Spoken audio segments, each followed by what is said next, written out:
Hello my dear student, welcome back to my YouTube channel mathematics आसान है bye Mahendra sir. तो आज हम 12th कॉमर्स मैथमेटिक्स पेपर 2 का न्यू चैप्टर स्टार्ट करने वाले हैं। जस्ट आपका एक चैप्टर रिमेनिंग है टाइम सीरीज़, वो मैं आज स्टार्ट करने वाला हूँ। बाकी एंटायर सिलेबस मैथ्स 1 और मैथ्स 2 का मैंने कंप्लीट कर दिया है। तो जस्ट एक चैप्टर आपका रिमेनिंग है टाइम सीरीज़, वो आज मैं स्टार्ट करने वाला हूँ। तो वीडियो लेक्चर बहुत ही इंपॉर्टेंट है, वीडियो पर एंड तक बने रहना। तो सबसे पहले हम इस चैप्टर से रिलेटेड जो भी बेसिक कॉन्सेप्ट है, जो फॉर्मूले हम यूज़ करने वाले हैं, वो एक बार हम शॉर्ट में स्टडी कर लेते हैं और उसके बाद हम एक्सरसाइज प्रोसीड करेंगे। सो बहुत ही इंपॉर्टेंट वीडियो लेक्चर है, वीडियो पर एंड तक बने रहना। तो देखो मैंने यहाँ पे लिखा है टाइम सीरीज़, ये 4th चैप्टर है आपका मैथमेटिक्स पेपर 2 का। तो सबसे पहले मैं देखते हैं कि डेफिनेशन ऑफ टाइम सीरीज़ क्या है। मैंने एक शॉर्ट में लिखा है समरी, यहाँ पे देखो, the set of data collected on the basis of time is called as a time series. तो basically time series deals with the collection of data, interpretation of data and the prediction of the values. That means हम past value को consider करके हम future value को predict कर सकते हैं। और टाइम सीरीज़ जो एनालिसिस है, इसका यूज़फुल इंडस्ट्रियल लेवल पे बहुत ज़्यादा होता है। तो यहाँ पर देखो, जैसे मैंने एग्जांपल लिखा है टाइम सीरीज़ का कुछ, जैसे मैंने यहाँ पे एग्जांपल लिखा है monthly, quarterly, yearly production of an industrial product. आपको मालूम है इंडस्ट्रियल का जो भी जिस भी टाइप का प्रोडक्ट रहेगा, तो उसका प्रोडक्शन अगर सपोज़ आपको मंथली कितना हो रहा है, या फिर क्वार्टरली कितना प्रोडक्शन है, हाफ ईयरली कितना है, या फिर ईयरली कितना प्रोडक्शन हो रहा है, दैट मीन्स आपका जो प्रोडक्शन है वो प्रीवियस ईयर से नेक्स्ट ईयर में इंक्रीज़ हुआ, या प्रीवियस मंथ से नेक्स्ट मंथ में इंक्रीज़ हो रहा है या डिक्रीज़ हो रहा है। तो ये सब जो ट्रेंड है हम टाइम सीरीज़ एनालिसिस यूज़ करके ही फाइंड आउट करते हैं। और भी देखो, जिसमें एक बेसिक सा एग्जांपल लिया है weekly prices of the vegetables. आपको पता है कि प्राइसेस ऑफ द वेजिटेबल्स हो गया, या फिर आपको देखो प्राइसेस ऑफ द मिल्क हो गया, या प्राइसेस ऑफ द गोल्ड ले लो आप, ये चेंज होते रहता है। सर्टन कमोडिटी है जो डेली बेसिस पे भी चेंज होता है, और सर्टन कमोडिटी है जो वीकली होगा, या 2-3 डेज़ में, या फिर मंथली, या क्वार्टरली, हाफ ईयरली, या तो फिर ईयरली चेंजेस आते रहता है उसमें। सो ये सब जो एग्जांपल्स हैं, these are the examples of the time series. अभी नेक्स्ट हम शॉर्ट में देख लेते हैं कि इसका ऑब्जेक्टिव क्या होता है टाइम सीरीज़ का, या उसे बोलते हैं इसका यूजेस क्या है। ठीक है, मैंने देखो यहाँ पे लिखा हुआ है the main objective of time series analysis is to understand, interpret and assess the chronological changes in the values of variable in the past so that reliable predictions are made in the future। जैसे कि मैंने आपको बताया time series का main use क्या होता है कि हम पास्ट डेटा को एनालाइज करेंगे, उसे इंटरप्रेट करेंगे, उसके बेसिस पे हम फ्यूचर वैल्यू को डिफाइन करेंगे। फॉर एग्जांपल सपोज़ कोई कंपनी है और उसका 2015 में सपोज़ कंपनी का प्रॉफिट सपोज़ 2 करोड़ मिल रहा है। सो 2020 में कितना प्रॉफिट हो जाएगा, या फिर सपोज़ 2025 में कितना प्रॉफिट हो सकता है। तो ये सब प्रिडिक्शन हम टाइम सीरीज़ एनालिसिस के थ्रू ही करते हैं। तो बहुत ही इंपॉर्टेंट कॉन्सेप्ट है ये। और देखो मैंने जैसे यहाँ पे लिखा है example, the government may be interested in predicting the population growth in the future for planning the different policies. For example suppose government may be interested in knowing the growth of the population. Suppose right now population of the country is 137 crore. So what will be the population in 2025? So government may be interested in knowing this fact so that they can form the different government policies which will be beneficial for the country. ये तो just आपका basic हो गया uses और we can say objective of the time series. अब देखते हैं कि टाइम सीरीज कौन कौन से टाइप का होता है। तो यहाँ पर देखो लिखा है components of the time series. तो फर्स्ट कंपोनेंट है सेकुलर ट्रेंड है, या जस्ट आप उसे सिंपली ट्रेंड बोल सकते हो। सेकेंड कंपोनेंट होता है सीजनल वेरिएशन, और थर्ड कंपोनेंट होता है साइक्लिक वेरिएशन, एंड देखो फोर्थ कंपोनेंट है इररेगुलर वेरिएशन। तो ये टोटल जो है 4 टाइप्स का कंपोनेंट्स है टाइम सीरीज का। तो शॉर्ट में हम 1 बाय 1 देखते हैं क्या होता है ये। फर्स्ट वन देखो यहाँ पे सेकुलर ट्रेंड है। तो सेकुलर ट्रेंड का मीनिंग क्या होता है, it is a long term pattern of the time series. यानी कि जो चेंजेस आता है वो लॉन्ग टर्म, यानी कि 5 ईयर्स, 10 ईयर्स, 15 ईयर्स, 20 ईयर्स के बाद आपको चेंजेस यहाँ पे समझ में आता है। तो ये लॉन्ग टर्म पैटर्न है। सपोज आपको फाइंड आउट करना है growth of the population of a country in a decades, that means 10 years के बाद क्या ग्रोथ होगा। तो यहाँ पे जो लॉन्ग टर्म पैटर्न जब आपको फाइंड आउट करना है तो वहाँ पर हम सेकुलर ट्रेंड कंपोनेंट यूज़ करते हैं टाइम सीरीज़ का, ये आपको ध्यान में रखना है, ठीक है। देखो आपका जो सेकंड टाइप का कंपोनेंट है वो है सीजनल वेरिएशन। तो seasonal variations occurs often, that means ये रिपीट होता है बार बार और इसका जो ड्यूरेशन होता है वो बहुत शॉर्ट होता है। That means in a year ये 2 टाइम्स 3 टाइम्स लाइक दैट ये ऑकर होता है। That means ups and downs आते रहते हैं। जैसे कि फॉर एग्जांपल अगर सेल ऑफ द आइसक्रीम है, समर में जो है आइसक्रीम का सेल इंक्रीज हो जाएगा, बट जैसे ही विंटर आएगा आइसक्रीम का सेल जो है डाउन हो जाएगा। सो लाइक दैट आप कोई भी एग्जाम्पल ले सकते हो। देखो थर्ड है आपका साइक्लिक वेरिएशन। तो cyclic variation is a long term oscillatory movement in the time series analysis. That means यहाँ पर भी जो ट्रेंड है वो रिपीट होता है। That means in a cycle में वो घूमता है and cyclic variation occurs over a several number of years. Cyclic variation consist of 5 years, 10 years, 15 years और 20 years और मोर देन 20 years ऑल्सो, ठीक है। ना देखो फोर्थ वन है इररेगुलर वेरिएशन। इररेगुलर वेरिएशन मतलब इसका कोई पैटर्न फिक्स नहीं होता है। These are unexpected, these are the unexpected events होता है। For example suppose political event है या फिर कुछ नेचुरल डिज़ास्टर है, फॉर एग्जांपल फ्लड्स हो गया या फिर अर्थक्वेक हो गया या फिर कुछ पॉलिटिकल इवेंट्स हो गए, स्ट्राइक हो गया, तो all this things will affect the business cycle. तो it is uncertain, that means we can not predict the data in future. हम इसे प्रेडिक्शन नहीं कर सकते हैं। It is totally unexpected, unpredictable, that's why it is called as a irregular variation, ठीक है। देखो नेक्स्ट यहाँ पे कॉन्सेप्ट लिखा हुआ है method of measuring the trend. अब जो ट्रेंड यानी कि जो चेंजेस उसे हम मेजर कैसे करेंगे, तो मेजर करने के लिए कुछ डिफरेंट मेथड्स यहाँ पर दिया हुआ है। जैसे कि फर्स्ट मेथड यहाँ पर दिया है ग्राफिकल मेथड।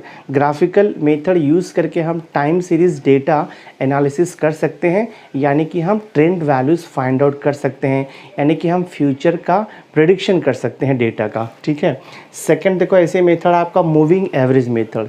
अब मूविंग एवरेज मेथड में हम कैसा होता है ईयरली, 3 ईयरली या तो फिर 4 ईयरली, 5 ईयरली, 6 ईयरली, 7 ईयरली, ये वे से हम उसका मूविंग एवरेज से हम डेटा का प्रेडिक्शन कर सकते हैं, उसका ट्रेंड वैल्यू हम फाइंड आउट कर सकते हैं, ठीक है। तो टाइम सीरीज़ का जो ट्रेंड है यानी कि जो उसका पैटर्न है हम मूविंग एवरेज मेथड यूज़ करके भी फाइंड आउट कर सकते हैं।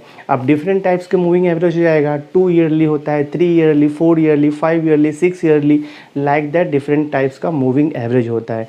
तो जब हम सम सॉल्व करेंगे तो आपको ईजिली अंडरस्टैंड हो जाएगा कि मूविंग एवरेज जो मेथड है वो कैसे अप्लाई करते हैं हम टाइम सीरीज़ का ट्रेंड वैल्यू फाइंड आउट करने के लिए, ठीक है। और एक देखो लास्ट मेथड आपका least square method. Least square method होता है, that method can also be used to predict the future value based on the past value in time series data. तो ये भी काफ़ी इंपॉर्टेंट मेथड है। तो टोटल हमें इस चैप्टर में ये 3 मेथड के बेस्ड पे सम सॉल्व करना है, ठीक है। अब देखो मैंने यहाँ पे लिखा है equation of a trend line is given by. कोई भी क्वेश्चन आपको दिया रहेगा तो उसका हम ट्रेंड लाइन का इक्वेशन फाइंड आउट कर सकते हैं। फॉर्मूला है y equal to a plus b into u, where y is called as the dependent variable and this u is called as the independent variable. ध्यान में रखो आप, बहुत इंपॉर्टेंट है ये। This y is called as the dependent variable, this u is called as the independent variable, और जो आपको a एंड b दिया है these are called as the constant. That means अगर आपको u का वैल्यू मालूम है इंडिपेंडेंट वेरिएबल का, और अगर आपको ये कांस्टेंट वैल्यू मालूम है a एंड b, देन आप ये डिपेंडेंट वेरिएबल y का वैल्यू फाइंड आउट कर सकते हो। So basically this equation of trend line is used to predict the future value based on the past value data. ये आप ध्यान में रखो। और ये जो a एंड b का वैल्यू है कांस्टेंट का, वो फाइंड आउट करने के लिए हम 2 नॉर्मल इक्वेशन यूज़ करते हैं। तो मैंने देखो वही लिखा है यहाँ पे, which a and b are the constant values which can be obtained by solving the normal equation of the line which is given by। अब 2 नॉर्मल इक्वेशन को यूज़ करके हम कांस्टेंट a एंड b का value find out कर सकते हैं। तो देखो फर्स्ट नॉर्मल इक्वेशन आपका होता है summation y is equal to n a plus b into summation you.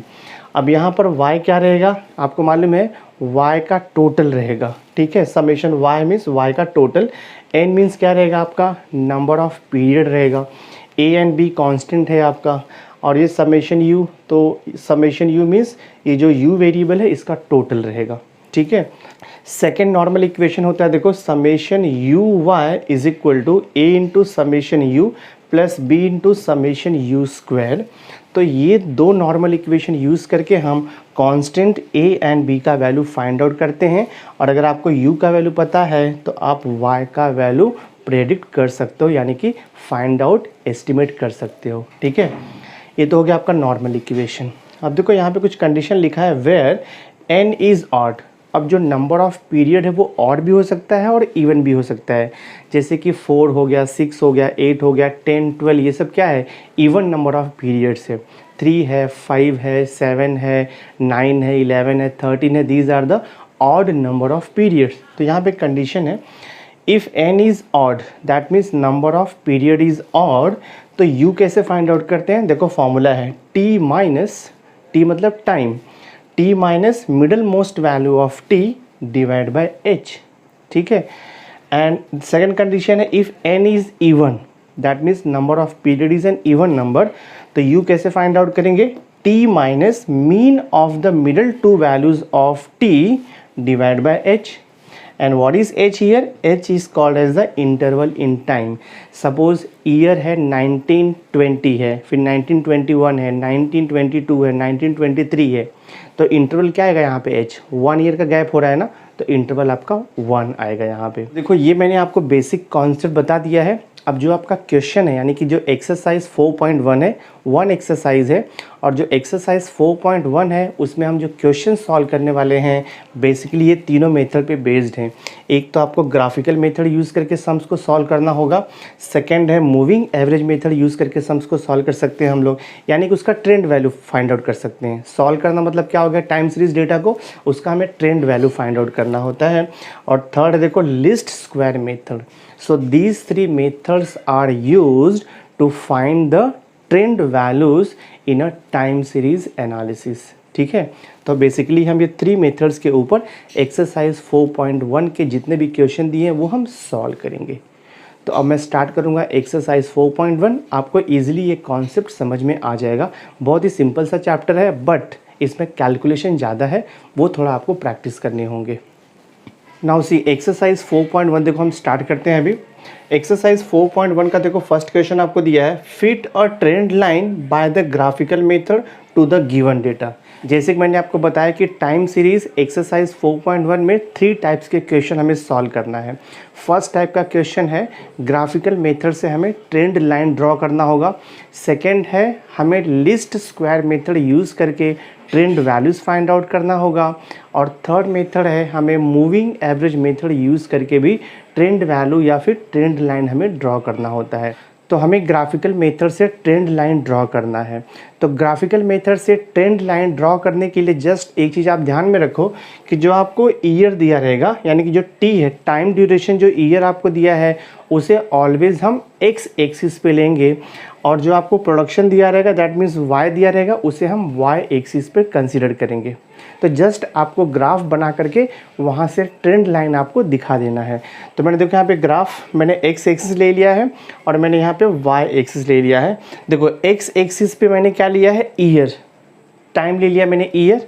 तो एक्स एक्सिस पे आपका टी हो गया, आप उसे टाइम लिख सकते हो, और वाई एक्सिस पे मैंने लिख दिया है प्रोडक्शन, ठीक है, मैंने वाई लिख दिया है प्रोडक्शन वाई एक्सिस के ऊपर।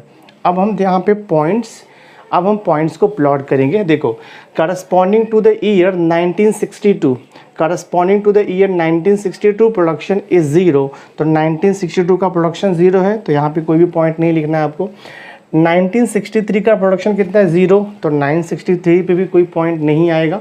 देन 1964 पे प्रोडक्शन 1 है, तो 1964 पे प्रोडक्शन आपका 1 है। देखो 1964 पे आपका प्रोडक्शन 1 है, तो आपका पॉइंट आएगा अप्रॉक्सीमेटली समवेयर हियर आएगा आपका पॉइंट, ठीक। अगर आप ग्राफ पेपर पे पॉइंट्स प्लॉट करोगे तो ईजिली आपको अंडरस्टैंड हो जाएगा। नेक्स्ट देखो आपको दिया है 1964 का 1 हो गया, 1965 का भी 1 है, तो 1965 का भी प्रोडक्शन यहाँ पर आपको दिया है 1 यूनिट। ये पॉइंट हमने प्लॉट कर दिया। 1966 पे देखो प्रोडक्शन है 4 यूनिट का, तो 1966 पे 4 यूनिट का प्रोडक्शन है, तो आपका देखो पॉइंट समवेयर यहाँ पर आएगा आपका दिस वे, यहाँ पर आएगा आपका समवेयर अप्रॉक्सीमेटली। देन 1967 पे 2 यूनिट है, ये देखो आपका 1967 है, तो यहाँ पर देखो आपका 2 यूनिट, हाँ दैट मीन्स समवेयर यहाँ पर आएगा आपका प्रोडक्शन दिस वे, ये पॉइंट आएगा आपका।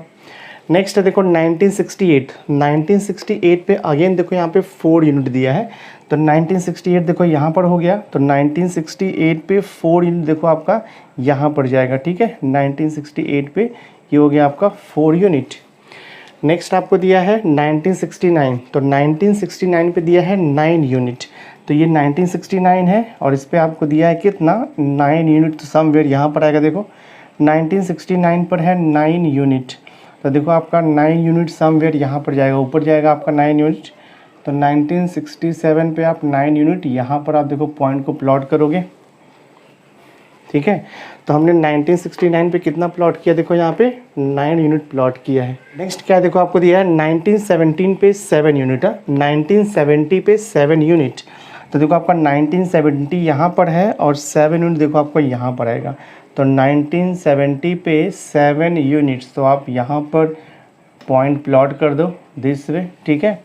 नेक्स्ट है 1971, तो 1971 पे देखते हैं 10 यूनिट है, तो 1971 पे आएगा आपका देखो 10 यूनिट, तो 10 यूनिट आपका जाएगा देखो यहाँ पे टॉप पे जाएगा दिस वन, समवेयर हियर आएगा आपका देखो 10 यूनिट पे, ठीक है दिस वे। और लास्ट आपको दिया 1972 पे 8 दिया है, तो ये देखो लास्ट आपका 1972 है और 8 देखो आपका यहाँ पर है, तो 1972 पे आपको दिया है 8, दैट मीन्स समवेयर यहाँ पर आएगा, देखो ये पॉइंट आपका आएगा। अब जो पॉइंट है उसे हम ज्वाइंट कर देंगे फ्री हैंड लाइन, ठीक है। तो मैं देखो फ्री हैंड लाइन यहाँ पे ड्रॉ करूँगा, तो पहला देखो 1964 है, 1964 है, देन 1965 है, ज्वाइन कर दिया। 1965 के बाद देखो 1966 है, तो ये पॉइंट आपका आएगा देखो 1966 वाला पॉइंट। 1966 पर 1967 का देखो पॉइंट यहाँ पर है, तो हम इसे ज्वाइन कर देंगे दिस वे। 1967 के बाद 1968 का देखो पॉइंट यहाँ पर है, तो आप इसे ज्वाइन कर दोगे स्ट्रेट लाइन, ये देखो 1968 का हो गया। 1968 के बाद जो है हम 1969 का पॉइंट देखो यहाँ पर है, तो मैं इसे ज्वाइन कर दूंगा। 1969 का पॉइंट आपका ये ज्वाइन हो जाएगा फ्री हैंड का। 1969 के बाद देखो 1970 का पॉइंट ये है, तो ये देखो आपका फ्री हैंड ज्वाइन हो जाएगा। 1970 के बाद 1971 का देखो पॉइंट यहाँ पर है, तो मैं इसे ज्वाइन कर दूंगा फ्री हैंड, और ये आपका 1972 का देखो पॉइंट हो गया। तो ये फ्री हैंड कर्व हो गया, हमने पॉइंट्स को ज्वाइन कर दिया है। देखो ये तो हो गया आपका पॉइंट्स मैंने प्लॉट कर दिया, फ्री हैंड कर्व मैंने ड्रॉ कर दिया है। इसके बाद आपको यहाँ पे बोला है कि ट्रेंड लाइन ड्रॉ करने के लिए, तो ट्रेंड लाइन ड्रॉ करना मतलब आपको स्ट्रेट लाइन ड्रॉ करना है, ठीक है, सच दैट जो पॉइंट है ना वो लाइन के क्लोजर होना चाहिए। ऐसा आपको यहाँ से ऐसे स्ट्रेट लाइन ड्रॉ करना है। आप ऐसे डॉट डॉट ड्रॉ कर सकते हो, ट्रेंड लाइन को मोस्टली हम ऐसे डॉट डॉट लाइन से स्ट्रेट लाइन ड्रॉ करते हैं, ठीक है, सच दैट जो पॉइंट्स है वो लाइन के मतलब क्लोजर होना चाहिए, क्लोज में होना चाहिए दिस वे दिस। तो ये आप लाइन कहीं पर भी ड्रॉ कर सकते हो, बट आपको ध्यान में रखना है मोस्टली मिडल में होना चाहिए पॉइंट्स के। दैट मीन्स जो भी पॉइंट्स है वो लाइन के क्लोज होना चाहिए। ऐसा नहीं कि आप यहाँ पर ड्रॉ कर दो या यहाँ पर ड्रॉ कर दो तो वो रॉन्ग हो जाएगा, उसे ट्रेंड लाइन नहीं बोलेंगे हम लोग। तो जो पॉइंट्स है वो लाइन के थोड़ा क्लोजर होना चाहिए, बाकी ऐसा कुछ डिफरेंट मेथड इसमें नहीं है ये ट्रेंड लाइन ड्रॉ करने का। तो ये जो है ये हमारा क्या मिला, देखो ये जो हमने निकाला ये आपका ओरिजिनल टाइम सीरीज़ डेटा है, ठीक है, this is original time series, ये आपका देखो ओरिजिनल टाइम सीरीज़ डेटा है। और ये जो हमने डॉट डॉट लाइन निकाला है दिस इज़ कॉल्ड एज, इसे हम बोलते हैं ट्रेंड लाइन, ठीक है, दिस इज़ ट्रेंड लाइन इसे हम बोलते हैं, ठीक है। तो ये क्वेश्चन में सिर्फ आपको इतना ही करना था, एक्स एक्सिस पे टाइम को हमें मेंशन करना है और वाई एक्सिस पे जो आपको प्रोडक्शन दिया रहेगा वो आपको मेंशन करना है, और उसके बाद जो है हम फ्री हैंड कर्व से पॉइंट को ज्वाइन करते हैं और बाद में ऐसा मिडिल में एक ट्रेंड लाइन डॉट डॉट से ड्रॉ कर देते हैं। तो ये सम हमारा सॉल्व हो गया है। नाउ इक्वेशन नंबर 2 देखो आपको दिया है, use method of least square to fit a trend line to the data in the problem 1 also obtain the trend value for the year 1975। हमने जो अभी क्वेश्चन नंबर 1 सॉल्व किया है उसमें हमने ग्राफिकल मेथड से ट्रेंड लाइन ड्रॉ किया था। अब जो क्वेश्चन नंबर 2 दिया है उसमें बोल रहा है कि क्वेश्चन नंबर 1 को यूज़ करके आप लीस्ट स्क्वायर मेथड से ट्रेंड वैल्यू भी फाइंड आउट करो फॉर द ईयर 1975। तो क्वेश्चन नंबर 1 को यूज़ करके इसे सॉल्व करना है।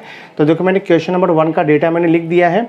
फर्स्ट कॉलम आपको टी दिया है और सेकंड कॉलम आपको वाई दिया है। टी इज़ क्या दिया है आपको, टाइम पीरियड है, नंबर ऑफ ईयर है, और जो वाई आपको दिया है दिस इज़ द प्रोडक्शन दिया है आपको इन थाउजेंड्स ऑफ टन्स दिया हुआ है। ठीक है, ये सब वैल्यूज़ आपको दिया है क्वेश्चन नंबर 1 में। अब हम इसे सॉल्व करेंगे। तो आपको मालूम है बाय लीस्ट स्क्वायर मेथड, मैं यहाँ पे लिखूँगा बाय यूजिंग, हाँ बाय यूजिंग, आप लिखोगे by using least square method, हाँ by using least square method हम लिखते हैं यहाँ पे by using least square method. Equation of trend line, तो मैंने आपको दिया है ये इक्वेशन ऑफ ट्रेंड लाइन, हाँ equation of trend line is given by, देखो यहाँ पे equation of trend line is given by, equation होता है y is equal to a plus b u होता है, where this y is called as the dependent variable and this u is called as the independent variable. a and b are the any two constant, और ये जो दो constant a and b है उसका value हम कैसे find out करेंगे, by using the two normal equation. इसे देता हूँ इक्वेशन नंबर 1, और फिर हम यहाँ पे लिखेंगे to find value of a and b, value of a and b, we use the normal equation, we use the, हम यहाँ पे लिखेंगे normal equations। तो दो नॉर्मल इक्वेशन है। फर्स्ट नॉर्मल इक्वेशन देखो आपका है sigma y is equal to n a plus b into sigma u, ये फर्स्ट नॉर्मल इक्वेशन है। तो इसे मैं दे देता हूँ इक्वेशन नंबर 2, और जो सेकेंड नॉर्मल इक्वेशन है वो सिग्मा होता है u y is equal to a into यहाँ पर आएगा सिग्मा u और प्लस लिखोगे आप b into sigma u square. इसे मैं देता हूँ equation number 3। Now see for the given data, अब हम ट्राई करेंगे फाइंड आउट करने का u का वैल्यू, बिकॉज जब तक आपको u का वैल्यू नहीं मिलेगा और a और b का वैल्यू नहीं मिलेगा तब तक हमें सॉल्यूशन नहीं आएगा, ट्रेंड वैल्यू हम फाइंड आउट नहीं कर सकते। सबसे पहले आपको n फाइंड आउट करना है। n का मतलब होता है number of time period. Count कर लेते हैं हम लोग, देखो यहाँ पर 1 2 3 4 5 6 7 8 9 10 11 है। n का वैल्यू देखो आपको 11 दिया है विच इज़ ऑड नंबर है ये, ठीक है। उसके बाद आप h फाइंड आउट कर लो। h का मतलब होता है टाइम इंटरवल। तो देखो 1962 1963, तो हर एक कॉन्जिक्यूटिव ईयर में 1 ईयर का इंटरवल है, तो h का वैल्यू आपका 1 हो जाएगा। 1 ईयर का इंटरवल है बिटवीन 2 सक्सेसिव ईयर, ठीक है। उसके बाद देखो हमारे पास फॉर्मूला है, तो हमारे पास फॉर्मूला क्या है, u इज इक्वल टू जब आपको n का वैल्यू ऑड मिलेगा, दैट मीन्स 11 है 13 है 9 है 7 है 5 है, n का वैल्यू अगर आपको ऑड मिलेगा तो u का फॉर्मूला होता है u इक्वल टू, हम लिखते हैं यहाँ पर t minus middle most value of t, ठीक है। Middle most value of t लिखते हैं हम लोग यहाँ पर, middle most value of t, और टोटल डिवाइड बाई यहाँ पर h आता है, ये फॉर्मूला है। सो देखते हैं अभी क्या हो जाएगा ये u, तो this is u is equal to t को आपको यहाँ पे t लिखना है minus middle most value of t। तो देखो ये आपको नंबर ऑफ ईयर दिया है 1962 63 64 65 66, टोटल 11 दिया है। तो देखो 1 2 3 4 5, यानी कि ये जो वैल्यू रहेगा ये आपका मिडल मोस्ट वैल्यू रहेगा, this one, because about this 1967 1 2 3 4 5 observation है, और बिलो दिस 1967 1 2 3 4 5 ऑब्जर्वेशन है। So middle most value of t कितना हो जाएगा 1967। तो हम यहाँ पे लिखेंगे t minus 1967 divide by h कितना है, देखो आपका 1 है। तो हमें देखो ये मिल गया है formula u is equal to t minus 1967। After that ये u का वैल्यू मिलने के बाद हमें ये टेबल को कंटिन्यू करना पड़ेगा। देखो हमें क्या करना है, ये नॉर्मल इक्वेशन को सॉल्व करना है। तो नॉर्मल इक्वेशन को सॉल्व करने के लिए हमें क्या चाहिए, देखो u का टोटल चाहिए और u का वैल्यू यहाँ से आपको मिलेगा। तो एक तो कॉलम आप बनाओगे u का, सेकेंड कॉलम आएगा आपका u स्क्वायर का, और जो थर्ड कॉलम आएगा आपका uy का आएगा। तो 3 एक्स्ट्रा कॉलम आपको बनाना पड़ेगा other than the question, because question में 2 कॉलम आपको दिया है, t दिया है, y दिया है। तो नेक्स्ट कॉलम देखो आपका u का आएगा, और u इक्वल टू क्या है, t माइनस 1967 है, ठीक है। तो ये आपका देखो u का कॉलम हो गया। नेक्स्ट कॉलम देखो आपका आएगा u का स्क्वायर, और उसके बाद फिर देखो और भी कॉलम्स आएगा यहाँ पे। नेक्स्ट कॉलम आएगा आपका uy का कॉलम आएगा, और एक कॉलम आता है, और देखो लास्ट का कॉलम आएगा आपका ये ट्रेंड लाइन का, y इक्वल टू क्या दिया है, a प्लस बी यू दिया है। तो लास्ट का आपका जो कॉलम आएगा वो a प्लस बी यू का कॉलम। देखो पहले मैं u फाइंड आउट करता हूँ, फॉर्मूला ये यूज़ करना है, u इक्वल टू क्या है, t माइनस 1967, यानी कि जितना भी आपको ये ईयर का वैल्यू दिया है उसमें से 1967 को माइनस करना है। तो देखो 1962 माइनस 1967, तो 62 माइनस 67 करोगे तो आपको यहाँ पर देखो -5 मिलेगा। देन 1963 माइनस 1967, तो 63 माइनस 67 किया तो यहाँ पर आपको देखो -4 मिलेगा। फिर 64 माइनस 67 किया तो -3 आएगा। 65 माइनस 67 किया तो -2 हो जाएगा। 66 माइनस 67 करेंगे तो -1 आएगा। 67 माइनस 67 किया तो आपको देखो 0 हो जाएगा। ये 68 माइनस 67 तो 1 आएगा, ये 2 हो जाएगा। दिस इज़ 3 4 और ये देखो आपको 5 हो गया, ठीक है। तो हमने u का वैल्यू कैसे निकाला, t माइनस 1967, t आपको यहाँ पे दिया है, उसमें से आपको 1967 को माइनस करोगे तो आपको u का वैल्यू मिल जाएगा। अब देखो नेक्स्ट कॉलम आपका है u का स्क्वायर, तो -5 का स्क्वायर करेंगे तो 25, ये 16 हो जाएगा। देन ये देखो आपका 9 हो गया, ये आपका 4 हो गया, यहाँ पे स्क्वायर किया तो 1 हो गया, ये 0 हो गया आपका। देखो 1 का स्क्वायर 1 आएगा, 2 का स्क्वायर कितना आएगा 0 4 लिख दिया, 3 का स्क्वायर हमने 9 लिख दिया, 4 का स्क्वायर हमने 16 लिख दिया, और 5 का स्क्वायर हमने यहाँ पर 25 लिख दिया, ठीक है। इतना क्लियर हो गया आपका। देखो नेक्स्ट आपका जो कॉलम है वो u इंटू वाई का कॉलम है। दैट मीन्स ये u का कॉलम और ये y का कॉलम, दोनों कॉलम को मल्टीप्लाई करेंगे तो हमें यहाँ से u y मिल जाएगा। मल्टीप्लाई करता हूँ मैं, तो ये हो जाएगा -5 इंटू 0 0 हो जाएगा, -4 इंटू 0 0 आएगा, -3 इंटू 1 तो -3 आएगा, -2 इंटू 1 तो आपको मिलेगा -2, -1 इंटू 4 देखो -4 हो जाएगा। ये 2 इंटू 0 तो आपको 0 लिखना है, 4 इंटू 1 तो ये 4 हो जाएगा, 9 2 ज़ा तो आपको लिखना है 18, 7 3 ज़ा आपको लिखना है 21, एंड देन 10 इंटू 4 तो आपको लिखना है यहाँ पर 40, और 8 इंटू 5 तो आपको लिखना है यहाँ पे 8 5 ज़ा कितना आएगा आपका 40 आ जाएगा। अब देखो जो लास्ट का कॉलम है, मतलब जो ट्रेंड लाइन का कॉलम है, वो वैल्यू हम कब फाइंड आउट करेंगे, जब आपको a एंड b का वैल्यू मिल जाएगा। बिकॉज अभी देखो u का वैल्यू तो आपको मिल गया है, बट जब तक आपको a और b का वैल्यू नहीं मिलेगा तब तक आप ये कॉलम को कैलकुलेट नहीं कर सकते हो। तो पहले हम ट्राई करेंगे a एंड u का वैल्यू फाइंड आउट करने का।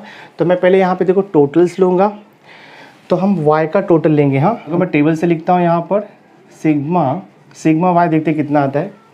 सिग्मा y मतलब ये y के कॉलम का टोटल। देखो मैं ऐड करता हूँ यहाँ पर, 0 0 छोड़ दो, 1 + 1 2, 4 + 2 6 हो जाएगा, 6 + 2 8 हो जाएगा, 8 + 4 12 आएगा, 12 + 9 किया तो 21 आएगा, 21 + 7 किया तो हमें कितना मिल जाएगा 28, 28 + 10 किया तो 38, 38 + 8 करेंगे तो कितना मिल जाएगा 38 + 8 करोगे तो आपको मिल जाएगा ये 46। तो हमने लिख दिया 46 यहाँ पर दिस वे।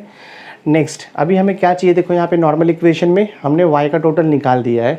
नेक्स्ट हमें क्या चाहिए, देखो यहाँ पे सिग्मा u, यानी कि u के कॉलम का टोटल चाहिए। तो ये देखो आपका u का कॉलम है, तो नेक्स्ट मैं निकालूंगा सिग्मा u। हाँ, तो u के कॉलम का टोटल देखते कितना होता है। देखो इसका टोटल निकालना इजी है। देखो यहाँ पे -5 है तो +5 है, कैंसिल होगा। -4 है तो +4 भी है, -3 है तो +3 है, -2 है तो +2 है, -1 है तो +1 है। तो इसका जो टोटल है आपको 0 मिलेगा। सिग्मा u का वैल्यू हमें 0 मिलेगा। नेक्स्ट अभी देखो नॉर्मल इक्वेशन में क्या दिया है हमें, यहाँ पे सिग्मा u स्क्वायर भी चाहिए। दैट मीन्स ये नेक्स्ट कॉलम का भी हमें टोटल लेना है। तो देखते हैं सिग्मा u स्क्वायर का टोटल टोटल हमें कितना मिलता है। ठीक है, तो मैं इसका टोटल करूँगा। देखो 25 + 16 ऐड करेंगे, तो 25 + 16 ऐड करोगे तो आपको कितना मिल जाएगा, 41 मिलेगा। 41 + 9 50 हो जाएगा, 50 + 4 54 और ये 1 55 हो जाएगा। देन 56 और ये 4 60 हो जाएगा। देन 69 प्लस देखो हम 41 करेंगे, कितना आएगा देखो यहाँ पे 69 + 16 + 25 41 होता है, तो ऐड करो इसको। 9 1 10 हो जाएगा, 6 + 4 तो 10, ये देखो 11 हो जाएगा आपका, 110 हो जाएगा। तो मैं यहाँ पे लिख देता हूँ, देखो 110 हो गया आपका ये। ठीक है, दिस वे। नेक्स्ट अभी जो नॉर्मल इक्वेशन सॉल्व करना है उसमें हमें समेशन यू वाई भी चाहिए, यानी कि ये कॉलम का भी हमें टोटल चाहिए। तो टोटल देखो मैं कर लेता हूँ, देखते कितना आता है। अब इसका हमें टोटल करना है। देखो यहाँ -4 है +4 है, तो -4 + 4 कैंसिल होकर 0 हो जाएगा। -3 -2 तो कितना आएगा, ये देखो आपका -5 आएगा। और बाद में पॉजिटिव वैल्यू को ऐड कर लेता हूँ। देखो 40 + 40 80 80 + 21 किया तो हमें मिलेगा 101 101 + 18 करेंगे तो 119 हो जाएगा। 119 तो हम यहाँ पे लिख देंगे 119 हो जाएगा। 119 - 15 करोगे तो आपको मिल जाएगा यहाँ से 114 मिल जाएगा। तो लिख दो यहाँ पर आप, तो आपको क्या मिला देखो यहाँ पे सिग्मा यू वाई का वैल्यू कितना मिला है 114, इतना हो गया। अब देखो यहाँ पर जो भी वैल्यू आपको मिला है हम इक्वेशन 2 और 3 में सब्स्टिट्यूट करके सॉल्व कर देंगे इक्वेशन को। तो मैं सब्स्टिट्यूट करता हूँ, देखो यहाँ पे, तो मैं यहाँ पे लिखता हूँ फ्रॉम इक्वेशन नंबर 1। हाँ, सिग्मा वाई कितना मिला हमें, सिग्मा वाई 46 मिला है, तो ये हो जाएगा आपका 46 इक्वल टू, यहाँ पे देखो एन ए है और एन का वैल्यू कितना है 11 है, ए तो हमें फाइंड आउट करना है। देन प्लस देखो हमें बी फाइंड आउट करना है, सिग्मा यू का वैल्यू कितना मिला है 0। ठीक है, तो यहाँ से हमें इक्वेशन क्या मिलेगा, सी ईयर, यहाँ से हमें इक्वेशन मिल रहा है देखो आपको 46 = 11a मिल रहा है, बिकॉज b × 0 करेंगे तो 0 हो जाएगा। तो यहाँ से देखो आपको a का वैल्यू मिल जाएगा। हाँ, 46 = 11a है, तो आपको यहाँ से a का वैल्यू मिलेगा। तो a कितना हो जाएगा 46 / 11 आप डिवाइड करोगे तो आपको मिलेगा 4.182 अप्रॉक्सीमेट वैल्यू आ जाएगा। देयरफॉर देखो हमें a का वैल्यू मिल गया है 4.182। अब जस्ट हमें b का वैल्यू फाइंड आउट करना है। तो b का वैल्यू फाइंड आउट करने के लिए जो हमें ये वैल्यूज़ मिला है इसे हम इक्वेशन नंबर 3 में सब्स्टिट्यूट कर देंगे। जो आपका इस सेकेंड नॉर्मल इक्वेशन है वहाँ पे मैं सब्स्टिट्यूट करूँगा। मैं ये इक्वेशन सॉल्व करता हूँ, normal equation. Sigma u y देखो हमने यहाँ पे निकाला हुआ है, सिग्मा यू वाई कितना है 114 आपको दिया है। दिस इज़ इक्वल टू ए आपको मालूम है 4.182, लिख दो 4.182। ठीक है, इनटू देखो सिग्मा यू दिया है, सिग्मा यू कितना है यहाँ पर 0 हमने निकाला हुआ है, प्लस देखो आएगा आपका यहाँ पे b into sigma you square, और सिग्मा यू स्क्वायर का वैल्यू कितना है यहाँ पर देखो 110 है। सिग्मा यू स्क्वायर का वैल्यू कितना है 110। सिंप्लीफाई करेंगे हम तो ये देखो हो जाएगा आपका 114 = 4.182 × 0, ये तो 0 हो जाएगा। तो क्या बच रहा है आपका यहाँ पे b इंटू बच रहा है 110 बच रहा है, यहाँ से आपको b का वैल्यू मिल जाएगा। तो देखो यहाँ से आपको मिलेगा देयरफॉर b = कितना हो जाएगा, b का वैल्यू हो गया आपका देखो यहाँ से 114 डिवाइड बाय 110, तो कितना आएगा, तो ये डिवाइड करेंगे तो हमें मिलेगा यहाँ पे 1.036 मिलेगा। ठीक है, ये b का वैल्यू हो गया आपका, जैसे 1.036 अप्रॉक्सीमेट वैल्यू। देखो आपको a का वैल्यू मिल गया 4.182, b का वैल्यू मिल गया है 1.036। तो अभी हम ये कॉलम प्रिपेयर कर सकते हैं a + bu का। a + bu कहाँ से मिला, ये देखो आपको ट्रेंड लाइन के इक्वेशन से मिला है a + bu। बिकॉज जब तक आपको ये a + bu का वैल्यू नहीं मिलेगा तब तक हम ट्रेंड लाइन फाइंड आउट नहीं कर सकते। ठीक है, तो ये इतना आप कॉपी कर लो, उसके बाद फिर मैं ये कॉलम आपका कंटिन्यू करता हूँ। तो देखो हमें a का वैल्यू कितना मिला था 4.182 और b का वैल्यू कितना मिला हमें 1.036। तो अब मैं ये जो टेबल है, जो ट्रेंड लाइन का कॉलम है, इसे मैं कैलकुलेट कर सकता हूँ। तो देखो यहाँ पे मैं कैलकुलेट करके आपको बताता हूँ। a का वैल्यू कितना दिया, देखो हमें यहाँ पर a का वैल्यू हमें दिया है 4.182 प्लस b का वैल्यू कितना हमें दिया है 1.036 मल्टीप्लाइड बाय, यहाँ पे u का वैल्यू कितना है, देखो u का वैल्यू आपको -5 दिया हुआ है।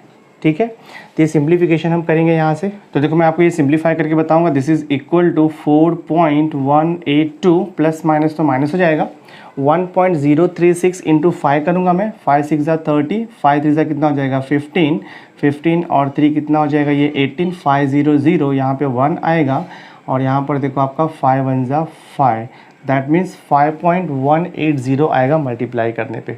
तो 4.182 माइनस 5.180, तो इसका वैल्यू हमें मिलेगा माइनस 0.998 मिलेगा। That means approximately near to वो -1 हो गया है।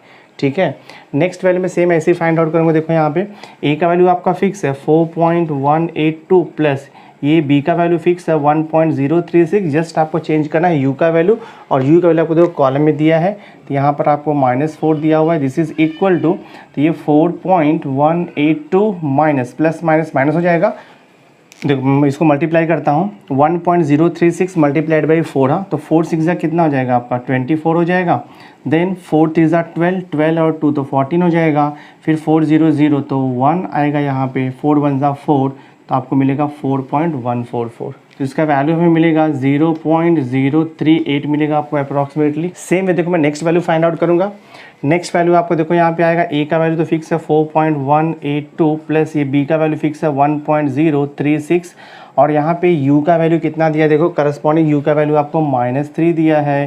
तो ये हो जाएगा आपका 4.182 प्लस माइनस माइनस आएगा, 3 से मल्टीप्लाई करो इसे, तो 3 6 कितना हो जाएगा 18, 3 3 9, तो 110 हो जाएगा। 3 0 0 तो 1 हो जाएगा, ये 3 1 3, तो 3.108 आएगा। तो सब्ट्रैक्ट करेंगे तो हमें मिलेगा 1.074 मिलेगा, ये पॉजिटिव वैल्यू। नेक्स्ट हम लोग फाइंड आउट करेंगे, देखो यहाँ पे तो ए का वैल्यू आपका फिक्स है 4.182 प्लस 1.036 इंटू करस्पॉन्डिंग यू का वैल्यू चेक करो आप कितना दिया है, -2 दिया हुआ है। तो यहाँ पर आप लिख दो -2, so this is equal to, देखते कितना आता है। तो ये देखो आपका 4.182 माइनस मल्टीप्लाई करो 2 से, तो 2 6 12 हो जाएगा, 2 3 6 तो 7 हो जाएगा। देन 2 0 तो ये 0 आएगा, देन 2 1 2 तो 2.072 आएगा। सब्ट्रैक्ट करेंगे हम 4.182 माइनस 2.072, तो सब्ट्रैक्ट किया तो आपको मिलेगा 2.11, ये वैल्यू आ जाएगा। ठीक है, दिस वे। नेक्स्ट वैल्यू देखो अभी मैं फाइंड आउट करूँगा, तो ये आपका देखो 4.182 प्लस 1.036 मल्टीप्लाइड बाय, नेक्स्ट आपका देखो u का वैल्यू -1 दिया है, तो यहाँ पे लिख दो आप -1, दिस इज इक्वल टू, ये हो जाएगा आपका 4.182 प्लस माइनस माइनस 1.036 आएगा। सब्ट्रैक्ट कर देते, देखते कितना आता है। तो इसका वैल्यू अप्रॉक्सीमेट आएगा 3.146 हमें मिल जाएगा। नेक्स्ट वैल्यू आप देखो यहाँ पे, ये आपका ए का वैल्यू 4.182 फिक्स है, प्लस देखो यहाँ पे बी का वैल्यू 1.036 फिक्स है, और यू का वैल्यू यहाँ पे कितना हमें 0 मिला हुआ है, तो लिख दो यहाँ पर 0। तो 1.036 इंटू 0 क्या, तो ये टर्म आपका जाएगा, जस्ट यहाँ पे आपको क्या बचने वाला है 4.182 बचा है। अब देखो नेक्स्ट वैल्यू फाइंड आउट करता हूँ। नेक्स्ट यहाँ पे ए का वैल्यू तो फिक्स है 4.182 प्लस बी का वैल्यू फिक्स है 1.036 into next value of you कितना दिया है आपको 1, सो देखते हैं हम यहाँ पर कितना आता है। तो 4.182 देखो यहाँ पे 4.182 प्लस 1.036 हम ऐड करके देखते हैं कितना आता है। तो ये ऐड किया तो हमें मिलेगा 5.218 मिल जाएगा, चेक कर सकते हो आप कैलकुलेशन। नेक्स्ट वैल्यू देखो आप यहाँ पर 4.182 फिक्स है प्लस 1.036 और इंटू अभी यू का वैल्यू देखो यहाँ पर 2 है, so this is equal to हो जाएगा आपका 4.182 प्लस 1.036 इंटू 2 करेंगे तो 1.036 इंटू 2 देखो हमने यहाँ पे निकाला है 2.072, ये हो जाएगा 2.072 दिस वे। तो ऐड करेंगे तो हमें मिलेगा 6.254, 6.254 आपको मिल जाएगा, चेक कर लो ऐड करके। देखो नेक्स्ट वैल्यू आपका अभी है 4.182 प्लस देखो यहाँ पर 1.036 इंटू अभी यू का वैल्यू आपका 3 दिया हुआ है, so this is equal to this is 4.182 plus 1.036 into 3 आपने यहाँ पे निकाला है, देखो 1.036 इंटू 3 कितना आता है 3.108 आता है। तो मैं यहाँ पे लिख दूंगा 3.108। अब इसे ऐड कर दो आप, इसे ऐड करेंगे तो हमें मिलेगा 7.29, हाँ तो यहाँ पे आप लिख दो 7.29। नेक्स्ट वैल्यू देखो आपको यहाँ पर क्या दिया है 4.182 प्लस 1.036 आपका फिक्स है। नेक्स्ट वैल्यू ऑफ यू देखो आपको 4 दिया हुआ है, so this is equal to 4.182 plus अब 1.036 इंटू 4 देखो यहाँ पे निकाला है हमने 1.036 इंटू 4 कितना निकाला 4.144, तो मैं यहाँ पे लिख दूंगा 4.144, जस्ट आपको ऐड करना है। तो इसे ऐड करेंगे तो हमें मिलेगा 8.326, 8.326। अब देखो मैं लास्ट वैल्यू ऐड करता हूँ, तो ये हो जाएगा आपका 4.182 प्लस 1.036 इंटू 5 करेंगे, देखते कितना आता है। तो ये 4.182 तो ऐसे ही रहेगा, प्लस देखो यहाँ पे 1.036 इंटू 5 करना है, और यहाँ पे देखो हमने निकाला है 1.036 इंटू 5 का वैल्यू निकाला है 5.180। तो यहाँ पे मैं ऐड कर दूंगा 5.180, देखते कितना आता है। तो इसका वैल्यू हमें मिलेगा 9.362। हाँ, तो हम यहाँ पे लिखेंगे 9.362 दिस। तो ऑल वैल्यूज़ देखो यहाँ पे कैलकुलेट हो गया, जो आपका ट्रेंड वैल्यू है कैलकुलेट हो गया है। क्वेश्चन क्या पूछा था, use method of least square to fit a trend line to the data in the problem 1।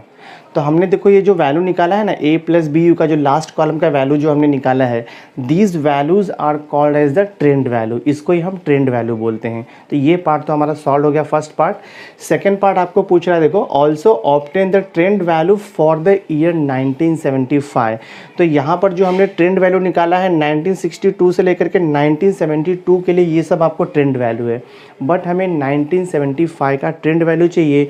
तो देखो हमने इसके पहले यू फाइंड आउट करने का फॉर्मूला मैंने क्या यूज़ किया था, u इक्वल टू हमने लिया था t माइनस 19, देखो यहाँ पे मैंने 67 लिया था, बिकॉज ये सब जो हमने सॉल्व किया यही लेकर के सॉल्व, जो हमने यहाँ पे u फाइंड आउट किया था हमने ये लेकर के सॉल्व किया। तो u equal to t minus 1967, आपको मालूम है कैसे आता है, मैंने एक्सप्लेन किया है इसके पहले। तो अब यहाँ पे t का वैल्यू कितना दिया है, देखो यहाँ पे आपको दिया है फॉर t इक्वल टू कौन सा ईयर है, 1975 आपको दिया है। सो देखते हैं आपको u क्या मिलता है, u इक्वल टू हो जाएगा 1975 माइनस 1967। तो सब्ट्रैक्ट करेंगे तो u का वैल्यू कितना मिलेगा आपको, 8 मिल जाएगा। इतना क्लियर हो गया, तो u का वैल्यू 8 मिल गया है। अब देखो यहाँ पे फॉर्मूला मैंने आपको क्या दिया था, इक्वेशन ऑफ ट्रेंड लाइन। मैं यहाँ पे लिखता हूँ equation of trend line. Equation of trend line is given by formula है y is equal to a plus b u. देखो ये फॉर्मूला है, मैंने यहाँ पे लिखा भी है equation a plus b u. अब यहाँ से देखो आपको y फाइंड आउट करना, a का वैल्यू मालूम है 4.182 प्लस है 1.036, और ये मल्टीप्लाइड बाय u का वैल्यू कितना मिला है, देखो हमें यहाँ पर 8 मिला है। तो मैं इसे सॉल्व करता हूँ तो कितना आएगा, y इज इक्वल टू 4.182 रहेगा, प्लस देखो यहाँ पे मल्टीप्लाई कर दो, 8 6 जा 48 हो जाएगा, 8 3 जा 24, 24 4 28 0, तो ये जाएगा आपका 2, 8 1 जा 8, 8.288 आएगा। तो हम अगर इसे ऐड करेंगे, देखो y इक्वल टू 4.182 प्लस 8.288, हम इसे ऐड करेंगे तो आपको मिलेगा y इक्वल टू 12.47। तो ये आपका रिक्वायर्ड आंसर है। क्वेश्चन क्या पूछा था आपको, also obtain the trend value for the year 1975। तो trend value for the year 1975 कितना मिल गया, 12.47। तो ये सम आपका सॉल्व हो गया। देखो टाइम सीरीज़ का जब आपको ऐसा ट्रेंड वैल्यू कैलकुलेट करना रहेगा तो थोड़ा इसमें कैलकुलेशन ज़्यादा है, तो आपको कैलकुलेशन प्रैक्टिस करना है। मेथड तो ईजी है, एक बार आपको एक सम आपने सॉल्व कर लिया तो इसके बाद का जो रिमेनिंग क्वेश्चन है उसे आप इजीली सॉल्व कर लोगे, बिकॉज वही सेम मेथड आपको अप्लाई करना है। 3 टाइप मेथड है, एक आपका ग्राफिकल मेथड है, दूसरा है मूविंग एवरेज मेथड, और तीसरा है लीस्ट स्क्वायर मेथड। तो हमने क्वेश्चन नंबर 1 सॉल्व किया जहाँ पर हमने ग्राफिकल मेथड यूज़ किया, और हमने क्वेश्चन नंबर 2 सॉल्व किया जहाँ पे हमने लिस्ट स्क्वायर मेथड यूज़ किया है। माय डियर स्टूडेंट, इस वीडियो लेक्चर में हमने एक्सरसाइज 4.1 टाइम सीरीज़ का full basic concept as well as question number 1 and 2 हमने सॉल्व कर दिया है। तो नेक्स्ट वीडियो लेक्चर में मैं क्वेश्चन नंबर 3 ऑनवर्ड्स कंटिन्यू करूँगा। सो आई होप आपको ये आज का वीडियो लेक्चर अच्छा लगा होगा। अगर वीडियो पसंद आया होगा इसे लाइक ज़रूर करना, मैक्सिमम लोगों को शेयर कर देना, और अगर अभी तक आपने मेरे चैनल को सब्सक्राइब नहीं किया है तो सब्सक्राइब करके बेल आइकन ज़रूर प्रेस कर देना, सो दैट मैं जो भी लेटेस्ट वीडियो बनाऊँगा उसकी नोटिफिकेशन आपको टाइम पर मिलती रहेगी। So thanks for being with me, मिलते हैं नेक्स्ट लेक्चर में।